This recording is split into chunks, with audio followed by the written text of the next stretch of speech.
Bien, merci de m'avoir invité à vous parler de ce sujet un peu particulier. Le message principal que je veux vous faire passer en 20 minutes, en un quart d'heure, 20 minutes, est le suivant, c'est que M. Lereys a parlé d'augmenter la conscience de nos contemporains vis-à-vis du don d'organes et du prélèvement d'organes. Je veux vous renforcer dans votre confiance dans le système de prélèvement en Belgique. Parce que s'il est vrai que le don d'organes, ou le prélèvement d'organes, plus exactement, le prélèvement d'organes peut être associé à des craintes ou des scénarios extrêmement négatifs.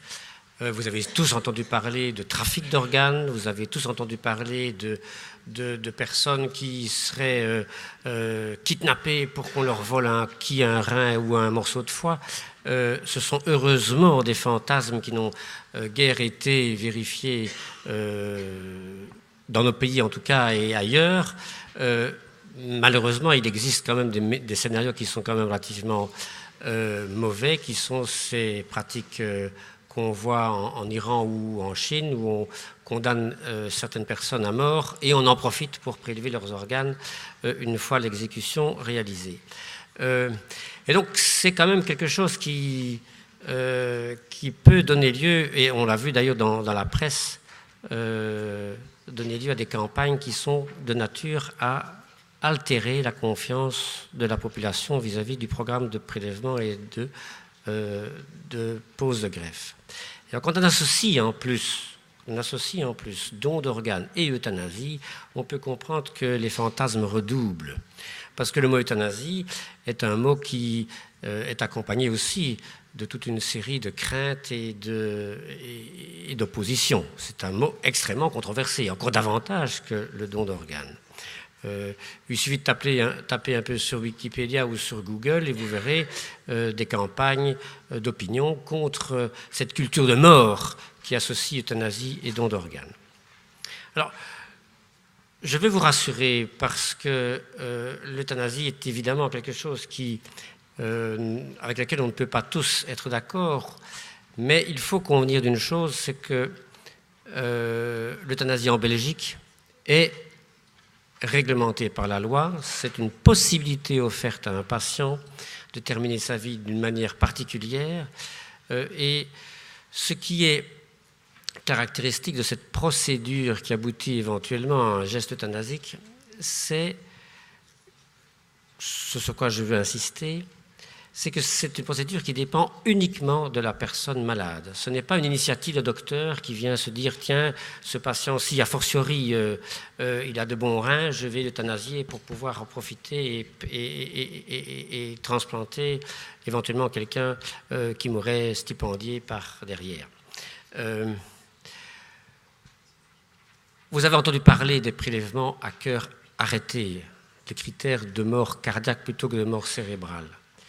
On sait déjà que cette procédure doit obéir à des règles très strictes, on l'a dit tantôt, où les équipes qui décident d'un arrêt de traitement doivent totalement être indépendantes des équipes qui font le prélèvement et la transplantation. Ça veut dire quoi ça, qu'ils doivent être indépendantes? Mais ça veut dire que la décision qui concerne un arrêt de traitement et qui aboutit malheureusement à la mort du patient, puisque celui-ci est habituellement sous intensif en défaillance vitale, cette décision est totalement indépendante d'un raisonnement qui aboutirait éventuellement à un prélèvement d'organes. Cette décision, elle est faite en fonction de la situation du patient, de la perte d'espoir et d'une récupération convenable, et de ce qu'on veut éviter comme ce qu'on appelle une obstination déraisonnable ou un acharnement thérapeutique qui est le mot habituellement utilisé. Lorsqu'on se trouve dans une situation désespérée et que la dernière solution que l'on peut offrir à un patient, c'est de décider dans de meilleures conditions que celui d'être lié à un respirateur de manière indéfinie, cette décision elle est prise évidemment en collégialité d'équipes médicales, mais évidemment avec l'accord des proches et avec la compréhension des proches de cette situation qui est malheureusement désespérée. Une fois qu'on a pris cette décision en consensus, on peut séparément de cette première décision, s'engager dans une discussion pour un prélèvement d'organes éventuel. S'il y a séparation entre la décision d'un arrêt de traitement d'une part et de prélèvement d'organes d'autre part, il y a évidemment une séparation totale entre une décision d'une euthanasie d'un côté et de prélèvement d'organes de l'autre. Mais ce qui est particulier dans la procédure qui aboutit à un prélèvement d'organes suite à l'euthanasie, c'est que c'est le malade lui-même qui décide des deux procédures. C'est extraordinaire. Nous avons un cas désespéré en soins intensifs pour lequel nous devons faire une discussion collégiale, nous devons avertir la famille, prendre son avis. Et dans le cas où nous avons quelqu'un qui fait une démarche aboutissant à un geste euthanasique et ensuite à un don d'organes, tout dépend de lui et de lui seul. C'est ça qui fait quelque chose de très particulier, et c'est ça que les opposants et ceux qui sont fantasmagoriques dans l'opposition aux deux procédures doivent bien comprendre. Lorsque quelqu'un fait une demande d'euthanasie et qu'il fait cette demande à un médecin, puisque la loi dit que l'euthanasie est le geste que fait un médecin intentionnellement qui met fin à la vie d'un patient intentionnellement à la demande du patient lui-même, c'est un geste qui place les deux protagonistes dans une situation totalement différente de celle qu'un médecin habituellement et un patient, dans lesquelles se trouvent habituellement un patient et un médecin. Normalement, traditionnellement et quotidiennement, quand un médecin a affaire à un problème et qu'il doit, avec sa science et son expertise, faire des décisions ou proposer des traitements ou des interventions, il les fait puisqu'il a l'expertise adéquate et c'est le malade qui consent aux décisions ou aux propositions thérapeutiques. Lorsque un malade s'engage dans une procédure qui aboutira éventuellement à un geste euthanasique, sa position est tout à fait opposée.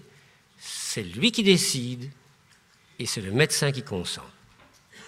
Voilà une différence majeure entre la procédure d'euthanasie et toutes les autres activités médicales. Alors, j'aimerais bien vous faire comprendre en quelques minutes, puisqu'on n'a pas beaucoup de temps, ce qu'est une euthanasie en réalité et comment cela est possible. Comment est-ce que vous pouvez imaginer que quelqu'un demande une euthanasie et aboutit à ce consentement médical de faire cet acte particulier. C'est vrai qu'on pourrait se demander comment est-ce que cela est pensable, comment est-ce que cela est possible. Eh bien, vous avez des patients, malheureusement, qui sont dans des situations d'évolution de maladie telles qu'ils ont perdu espoir de guérison et que malheureusement la mort pour eux est l'horizon proche. Ils ont fait un parcours, un cheminement personnel pour se dire qu'à un moment donné, il n'y a plus à lutter pour essayer de survivre, mais ils vont, plutôt que de choisir la vie et la mort, ils vont choisir la manière de mourir. Ils savent que leurs jours sont comptés et ils veulent mettre un terme à leur parcours qui est devenu pour eux trop pénible. La mort, pour eux, leur est devenue opportune. Et dès lors, lorsqu'ils font une demande, ils appellent à l'aide un médecin pour leur permettre de mettre fin à leur souffrance, la grande crainte qu'ils ont encore, c'est de ne pas rencontrer quelqu'un qui les entende et qui les écoute et qui s'engage à être celui qui fera le geste le moment venu.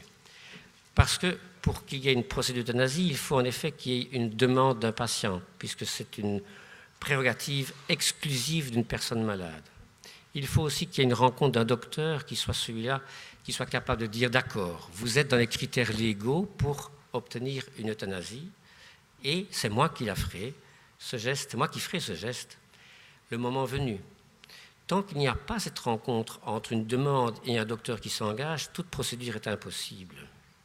C'est ce qu'il faut faire comprendre à ceux qui sont peut-être, que vous connaissez et qui songeraient éventuellement à l'euthanasie, qui doivent rencontrer un médecin qui dise « d'accord, je suis d'accord, vous êtes dans les critères légaux et je comprends votre demande, j'adhère à votre demande ».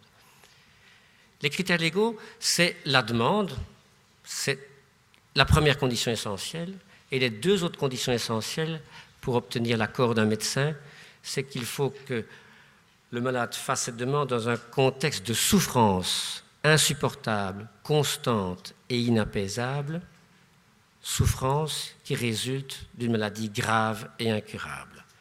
Il faut ces 3 conditions essentielles.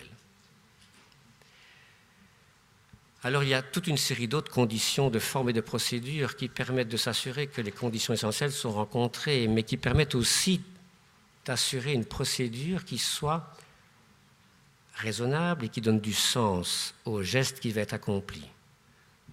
C'est quoi cette procédure?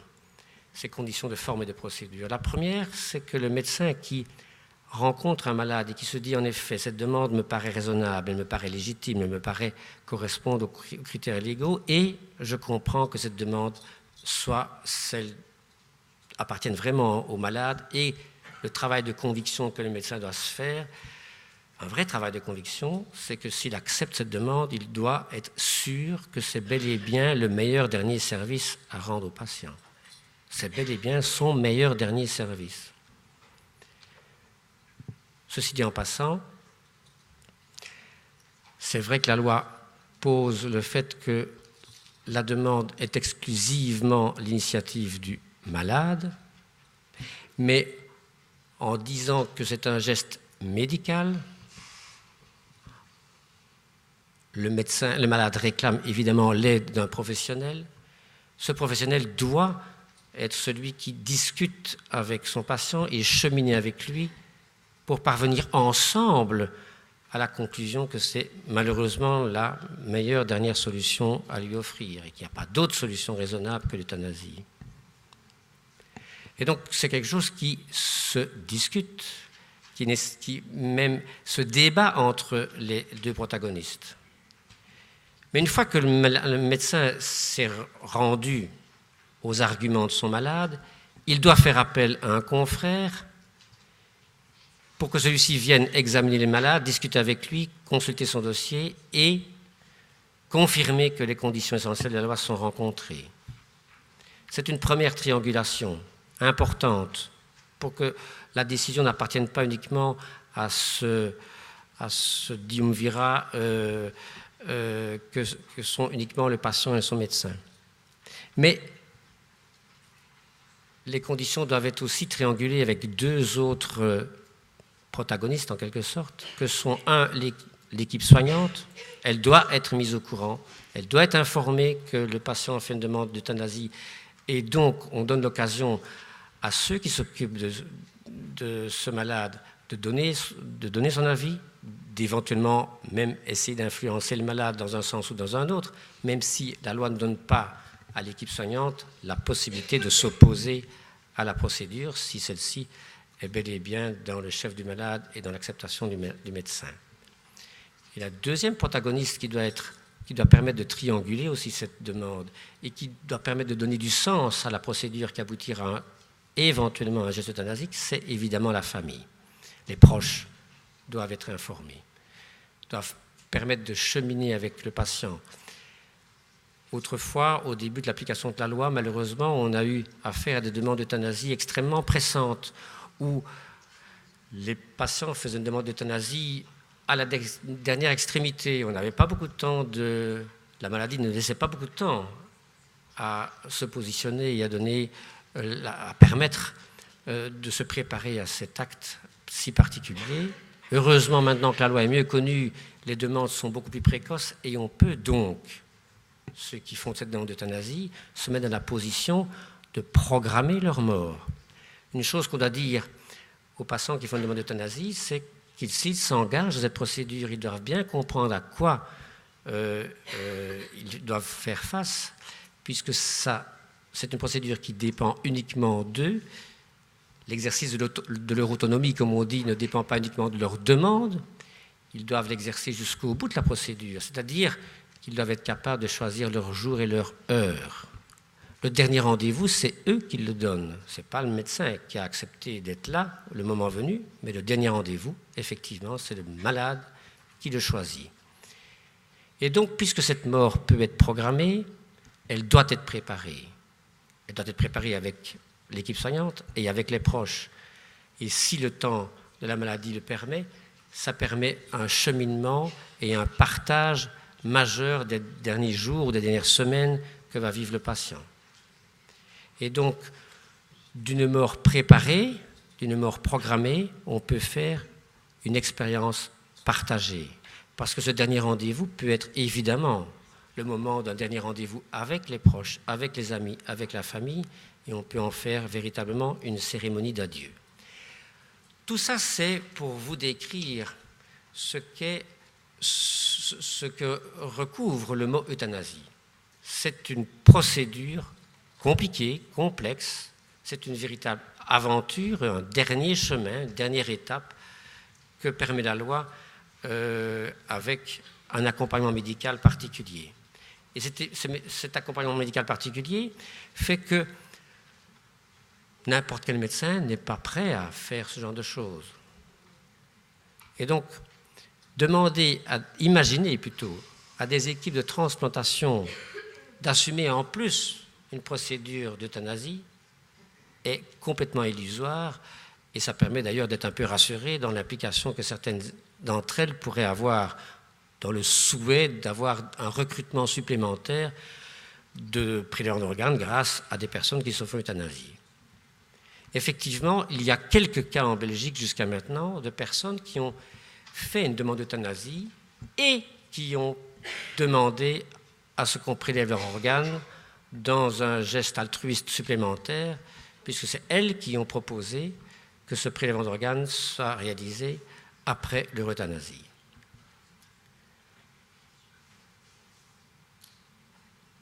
On ne peut pas, malheureusement, comme certains l'ont écrit peut-être maladroitement, imaginer qu'on va augmenter le pool de donneurs d'organes grâce à la possibilité que la loi donne en Belgique d'euthanasier ceux qui le demandent. Je vous donne quelques chiffres. Sur la dernière année 2014, nous sommes arrivés à 1987 euthanasies en Belgique. Il y a 100 000 morts par an en Belgique. Ça veut dire que nous ne sommes pas à 2% des décès. Sur ces 2000 morts par euthanasie, on pourrait imaginer que 10% des personnes qui sont mortes de cette manière pourraient être candidats donneurs d'organes, puisque la toute grande majorité des personnes qui meurent par euthanasie sont des patients qui ont souffert d'un cancer généralisé, exclus de prélever leurs organes, évidemment, dans ce contexte. Et donc, il n'existe que 10% à peine des personnes qui suivent un parcours euthanasique qui pourraient être potentiellement donneurs d'organes. Et parmi elles, il y en a évidemment très peu qui vont faire cette démarche, même si on pourrait imaginer qu'une fois qu'un médecin est d'accord de faire une euthanasie, il soit proactif et glisse dans l'oreille de la personne, vous savez, on pourrait peut-être prélever vos organes après l'euthanasie, seriez-vous d'accord ? Personnellement, je ne me vois pas m'engager dans une situation pareille ou dans une attitude pareille. Je trouve que déjà accompagner quelqu'un vers une euthanasie est quelque chose déjà d'assez compliqué. Si le prélèvement d'organes n'est pas une idée qui provient d'elle, je ne vais pas ajouter une difficulté quelconque en proposant de manière, je pense, intempestive un prélèvement d'organes de ma propre initiative. Et donc, cette possibilité, je pense, ne donnera pas lieu à un pool d'organes supplémentaires et qui va permettre de diminuer encore le temps d'attente de nos personnes en défaillance d'organes. Néanmoins, il faut savoir quand même qu'un prélèvement d'organes post-euthanasique implique évidemment que la procédure d'euthanasie va se faire dans un contexte particulier. On ne peut pas faire une euthanasie à domicile et puis conduire la personne à l'hôpital pour être prélevée. Et c'est aussi, j'imagine, un frein à l'accroissement des dons d'organes par euthanasie. Cette euthanasie, je vous ai dit, donne la possibilité à la personne d'avoir une expérience partagée et d'avoir une fin de vie qui soit quelque chose qui je dis bien puisse, qui n'est pas automatiquement, mais qui puisse être une expérience positive de fin de vie pour ceux qui restent. Et donc, il faut permettre et favoriser les fins de vie à domicile, entourées de la famille et des amis, alors que celui qui va choisir une euthanasie va devoir être transféré dans un hôpital, aboutir dans une salle proche d'une salle d'intervention pour prélèvement, pour qu'il n'y ait pas de délai entre la mort et le prélèvement, qu'il n'y ait pas d'ischémie chaude trop prolongée pour que les organes et les greffons deviennent impropres à la transplantation. Donc on transforme cette expérience particulière en médicalisant encore davantage cette fin de vie, et donc je pense aussi que ce sera un frein considérable à cette possibilité offerte des greffons post-euthanasie. Dès lors, je crois qu'on doit néanmoins rendre hommage à ces quelques personnes, il y a eu 15 je pense, 15 cas en Belgique depuis que la loi existe, 15 personnes qui ont offert leurs organes après avoir demandé une euthanasie. Je crois qu'on peut rendre hommage à ces personnes de leur générosité alors qu'elles assumaient une fin de parcours quand même dans une souffrance telle qu'elles demandaient à en finir. Elles ont pu se projeter hors d'elles-mêmes et proposer un prélèvement d'organes pour altruistement sauver d'autres vies que la leur. On doit donc essayer de lutter contre ces idées qui font, en associant le mot euthanasie et don d'organes, lutter contre ces idées perverses qui ferait donner à penser que les médecins profitent encore de leurs prérogatives pour en demander et en prendre davantage. Je crois que c'est un exemple encore de ce que la Belgique, en légiférant sur la fin de vie, a donné comme possibilité à nos contemporains, même si ça demeurera évidemment extrêmement minoritaire. Je vous remercie.